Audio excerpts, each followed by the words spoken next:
Começamos. Certo. Bom dia a todo mundo que chegou aqui, né? Esse é o nosso debate sobre o texto Bilinguismo e Educação Bilíngue Intercultural, os Apinaiê e o uso das línguas Apinaiê e portuguesa nos seus domínios sociais, que foi escrito por Severina Alves de Almeida, né? Uhum.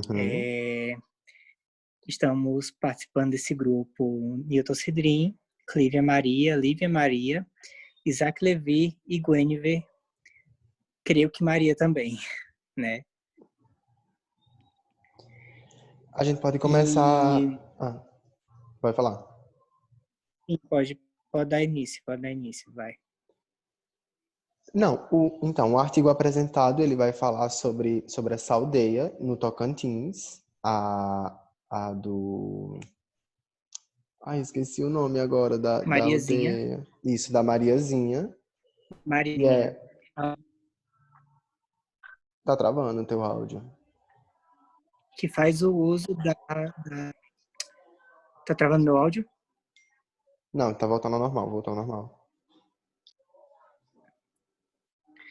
Dessa aldeia que faz o uso tanto da língua portuguesa quanto da língua mãe Apinaiê.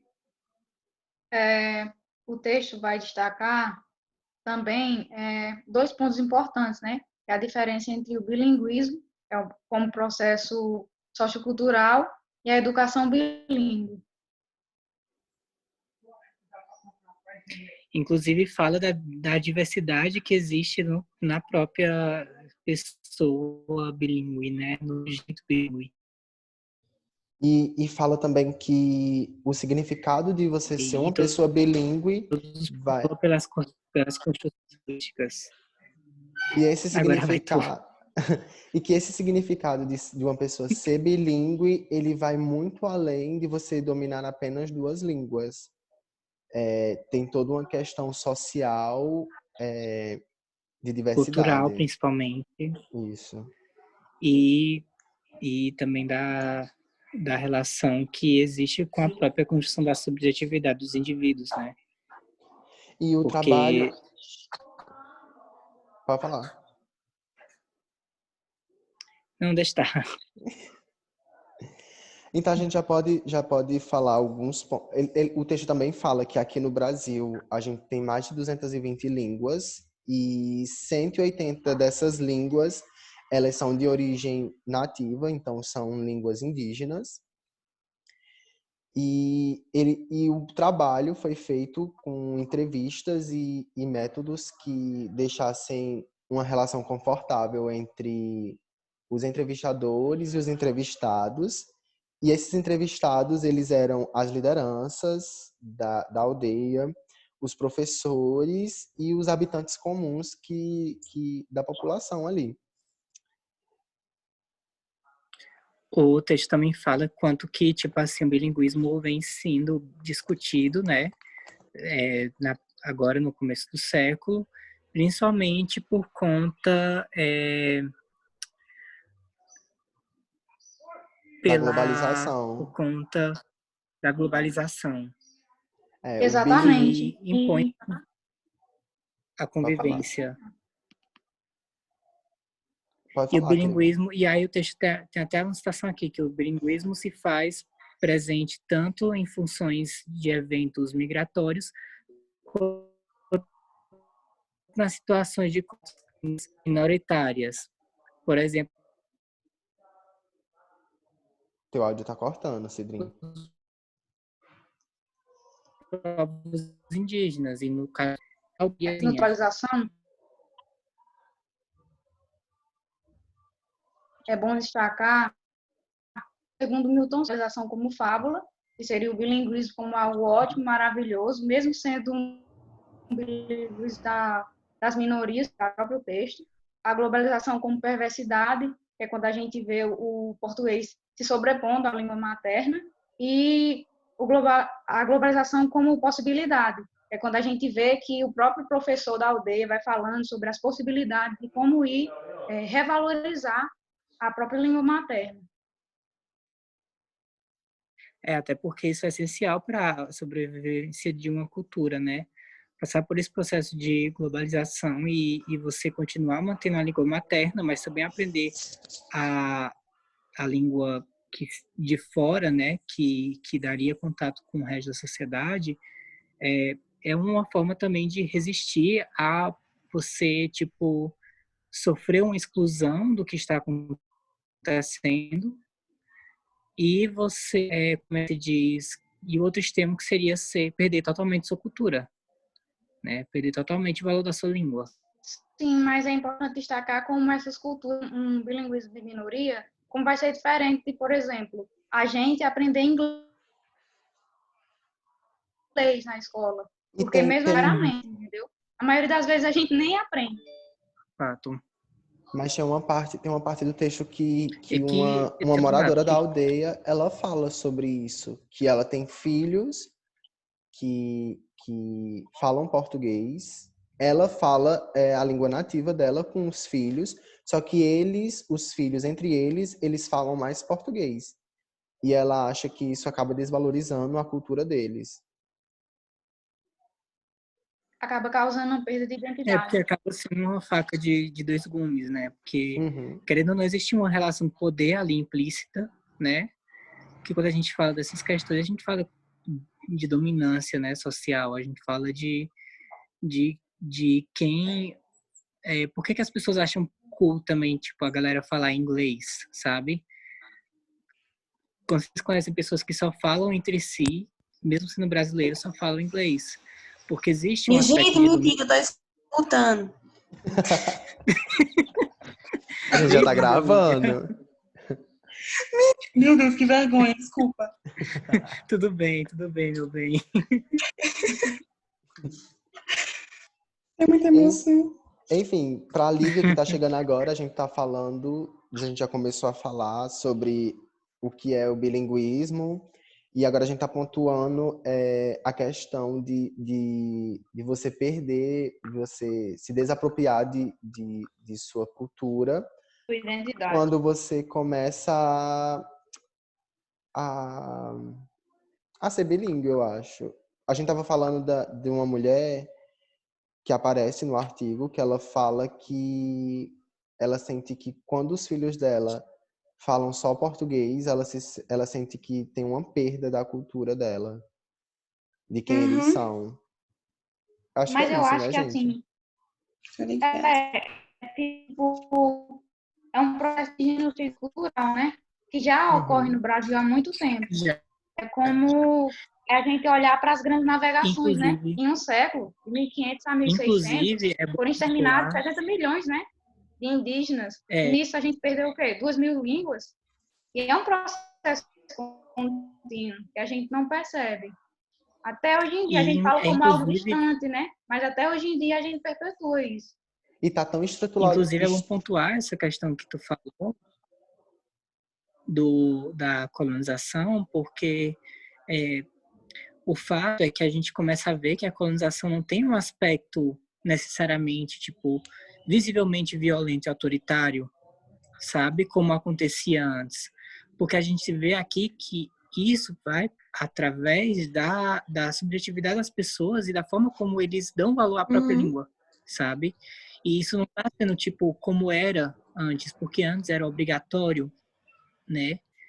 Quando chegam os portugueses, eles matam para educar, eles fazem um genocídio, né?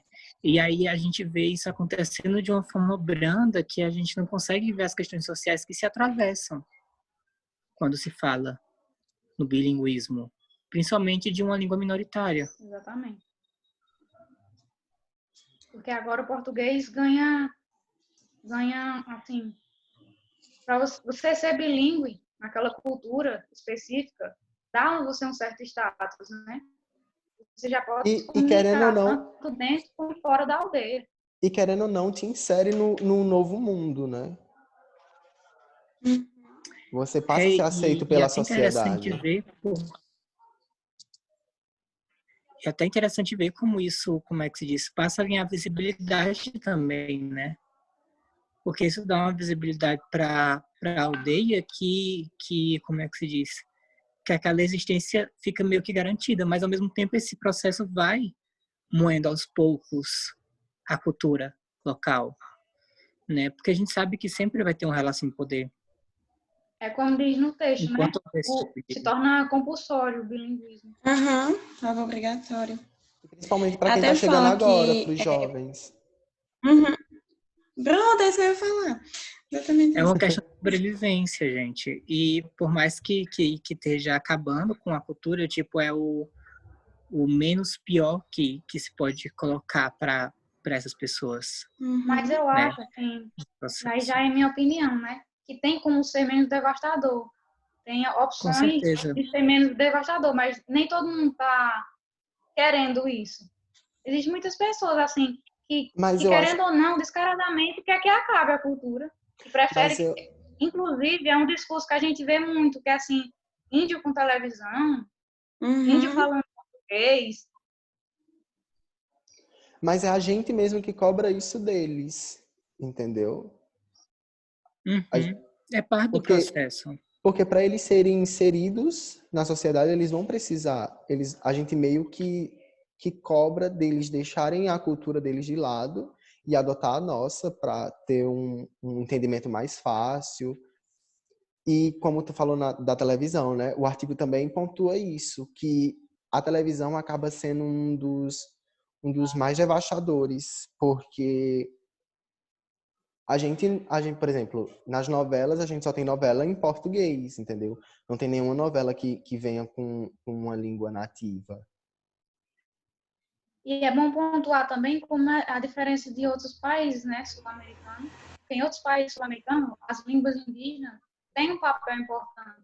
Mas aqui foi literalmente colocado de lado. A gente Eu É acho finge, que porque a mas falta a gente tem que ver valorização. também o processo do Brasil, o processo do próprio Brasil na América Latina, né? A gente tem que lembrar que nós somos o único país que não tem língua espanhol como língua obrigatória também, né? Que tem dificuldade da comunicação com outros povos latinos e tem dificuldade de se entender como um país da América Latina, Uhum. né? Isso vem da própria construção do país, desde a sua independência. E isso afeta também a sua relação com os povos originários, porque suas referências nunca vão ser os seus, as pessoas que foram colonizadas como ele, né? Que no caso são o resto dos povos da América Latina. As referências sempre vão ser os de fora. exatamente, até porque, como você falou, passa muito pelo processo do país. Porque, assim, a nossa independência foi marcada por o português, né? Não existe, assim, um símbolo indígena lutando pela independência. É os portugueses pontuando como é que vai ser.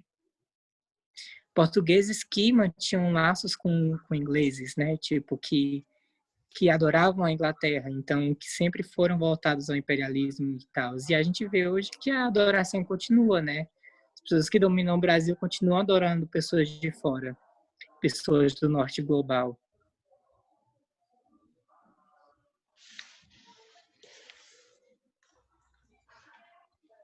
E eu acho muito interessante que porque o texto traz esse debate sobre a questão da língua e o quanto que a língua é um dos marcadores sociais mais importantes e culturais que a gente tem, né? Porque a língua tem toda uma relação com a forma como a gente enxerga o mundo e a forma como a gente enxerga a sociedade e a forma como a gente se enxerga, né? Os processos linguísticos, eles são muito interessantes de estudar pela antropologia por conta disso. A gente dá forma ao mundo através da linguagem. E aí, quando você apaga uma linguagem, você apaga toda a visão de um povo. E às vezes essa visão E é isso que a gente está pudesse procurando desde quando a gente começou o entendimento. É procurar meios de se comunicar. Eu acho que acaba sendo nossa marca a comunicação. sim. Então a gente já pode passar, acho que, para outro E ponto, que é que ele fala das leis, né? Fala de algumas leis que garantem a diversidade cultural nas escolas. Só que é como também aparece no artigo, que diz que ter a legislação realmente não garante a efetividade do projeto. E eu acho que falta realmente isso, porque nas nossas escolas aqui, a gente não tem com tanta frequência aulas sobre os nativos, sobre os indígenas. Então, acho que também está faltando... Bem, aqui na minha Existe. cidade, que é Caririaçu, a palavra vem da língua nativa. Mas, assim, a gente mal sabe o que significa. Eu mesmo não sei o que é que significa. A gente pega um dia no ano para comemorar o dia O da dia do cidade, mas a índio. gente não faz ideia do que é, como foi. Uhum. E também, tipo, só tem essa E valorização em é um dia muito do ano, no interessante dia do porque índio, e depois cai no essa esquecimento. relação com o Dia do Índio faz parecer que, tipo assim, o índio é algo sobrenatural ou que é algo mitológico, sabe? Tipo, Sim, distancia a folclórico. gente, na verdade, dos que os povos indígenas passam no Brasil, né? Das violências sofridas durante a ditadura militar, das violências sofridas hoje, né, por conta do garimpo, e das violências que estão atuando ainda sobre os povos indígenas. Muito interessante ver isso, tipo, o quanto que a forma da gente ver os índios, mesmo que garantida por essa lei, mesmo com o dia de homenagem, essa romantização acaba distanciando essas pessoas do ser humano que são, sabe? O áudio tá cortando. E como é um Aí, voltou. processo dialético, né, com a educação bilíngue. Ele se constrói, só que assim, quando o bilinguismo, como a gente estava pontuando, ele acaba sendo esse bilinguismo de minoria, é muito difícil uma educação que realmente sustente um bilinguismo saudável. Vai ser só sobreposição da cultura dominante. É porque é aquela coisa, né? Justamente por ser uma relação dialética, né? Você tem uma coisa que estava antes e outra coisa que contradiz, e você tem uma coisa nova que surge disso. Só que se você colocar na balança e um desses lados pesa mais, ele vai, claro que demarcar mais no final do processo. Isso aos poucos vai apagando. Sim, e é bom a gente pontuar que, como o Levi colocou, essa lei é uma lei bem recente, né? Vai vir o quê? Na Constituição de 88, que a gente vai começar a debater sobre isso, sobre essa educação bilíngue. E, tipo assim, é um processo histórico enorme para a gente parar em 88 e dizer, realmente a gente tem que falar sobre isso. E quando fala, ainda Já há fala muito muita perda pouco. nesse processo. Exatamente. E já há muita perda nesse todo esse processo para a gente falar hoje sobre a educação bilíngue e falar pouco. Falar o básico do básico, o mínimo mesmo. Uhum.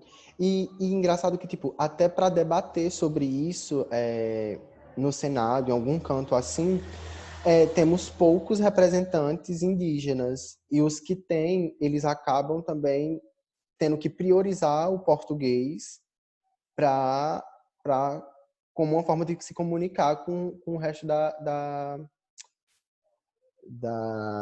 comunidade lá, dos eleitos. É muito sobre quando alguém dos Estados Unidos vem para cá e a gente tem que falar inglês com eles porque eles não sabem português. Isso. E eles, os indígenas Uma aqui, pessoa dos eles Estados têm Unidos que para aprender cá. nossa língua para se inserir aqui com a gente. Até mesmo quando tu falou sobre, no texto tem, né, sobre os jovens.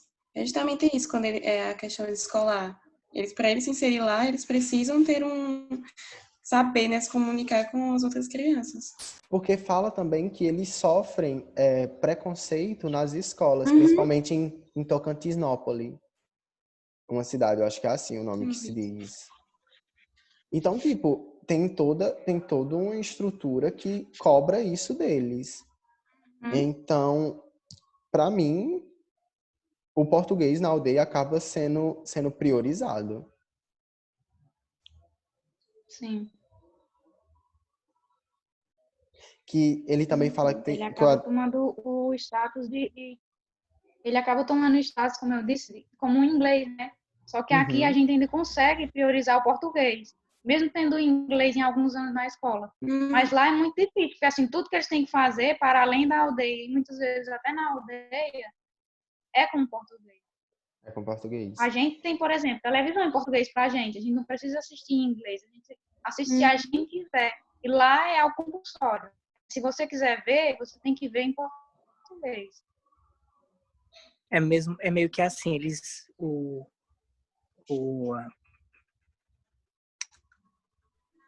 a língua colonizadora, ela não está se forçando de forma explícita, né? Ela usa outros meios, ela vai pela exclusão da pessoa, né? Não é sobre ir lá e acabar com a pessoa, e acabar com a língua diretamente, e sim acabar através de processos de exclusão. E esses processos de exclusão vêm, ó, desde a pela colonização. Só que antes na colonização ele era mais explícito porque ele envolvia mesmo a morte e a destruição de símbolos e tal, através da educação cristã. Eu também achei muito importante o ponto que fala sobre a única funcionária em um posto de saúde que ela é indígena. Ela é a única que fala as duas línguas, porque toda a equipe que compõe esse posto de saúde vem todos de fora, nenhum de dentro da aldeia, só essa mulher. E ela fala que acaba sendo importante o português, porque... Ai, me perdi, gente, no pensamento. Mas, enfim, ela fala alguma coisa sobre que, tipo, o português é mais importante você saber escrever, porque... Me perdi. Enfim, deixa eu voltar. Então, essa mulher, ela fala que a língua dela é mais fácil falar, porque ela está convivendo com aquilo todo dia, mas que é mais importante ela saber escrever, porque você escrevendo, você acaba deixando um legado para quem vem depois. É uma coisa assim. Eu acho que ficou muito confuso. Com certeza ficou confuso o que eu falei. Mas ela fala isso. E ela é a única que consegue servir como um ponte para quem só fala o idioma nativo na aldeia, para ler bulas, receitas, essas coisas. Enquanto que, na verdade, os profissionais deviam, como é que se diz, quando encaminhados para essas aldeias, se propor a estudar, né? Uhum. E entender esse idioma, mas é algo muito complicado de se fazer, porque já é difícil ter médicos que se propõem a ir para lugares que são marginalizados. Como o Levi falou sobre a valorização da escrita, é um processo histórico, né? A gente tem que ver na própria história. Enquanto a gente não começa a escrever, é uma história que a gente finge que não existe. A gente até coloca como pré-história, né? Que vem do Enquanto a positivismo. gente não começa a gravar o que a gente pensa, a gente praticamente não existe. Então, para aquele povo é isso. Ele só vai conseguir repassando e aos poucos agora, porque com o bilinguismo, ele vai perdendo muito da sua cultura, né? E quanto mais se perde, vai até se extinguir. E a escrita seria o processo de conseguir guardar ainda alguma coisa. Porque a escrita faz a língua sobreviver de alguma forma. Porque se for por esse processo apenas oral, a gente sabe que tem uma língua que está sendo priorizada, a gente sabe que tem uma língua que está sendo mais falada, a gente sabe que tem uma língua que está marcando presença nos corpos, né, subjetivos dessas pessoas, e é isso. Gente, tá Existe uma parecendo... dominação acontecendo, existe um processo. Cidrim, estão me escutando? Tô. Tá aparecendo aqui que nossos 40 minutos já tá perto de acabar. Porque o Apareceu aplicativo, também. porque o aplicativo só... Então vamos terminando, né? Então vamos terminando. Então vamos pontuar o que foi Vamos calado. concluir, vamos concluir. Vamos fechar só. Ele também pede para que a gente fale a importância que seria a aula de campo. Bem, eu acho que a importância está muito nisso, né? A gente não pode ficar só na teoria. A teoria fala muito, a história fala muito, mas a gente só vai saber o que realmente está acontecendo naquela localidade quando a gente chega lá e escuta das pessoas, porque senão é apenas achismo. E ver os processos acontecendo e ver como essas pessoas reagem a isso, né? Fazer parte e largar todas as questões que você carrega quando entra em um processo de etnografia, né? No estudo etnográfico. Eu Até acho no que- início do texto ele fala que ele fez... O meio que ele conseguiu para saber aquelas informações foi através de entrevista. Uhum. Foi com os professores, com as pessoas da própria aldeia. E, Então, e essa é a usou, importância da aula de e campo. ainda usou uma metodologia que deixou confortável esse contato entre um entrevistado e um entrevistador. Porque deve ser também muito estranho uma pessoa totalmente de outra realidade chegar nesse meio para conviver junto. É aquela coisa, né? Lugar de fala. É.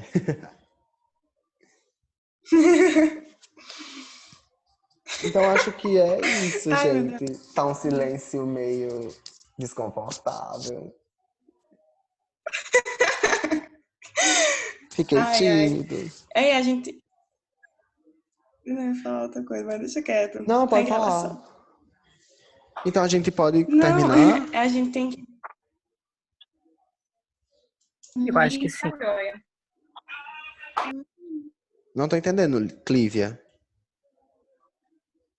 Por mim tá joia, pode acabar já. Eu acho que Então já pode concluir, a gente botou as coisas necessárias já. Então pronto, beijinhos. Me sentindo uma blogueira.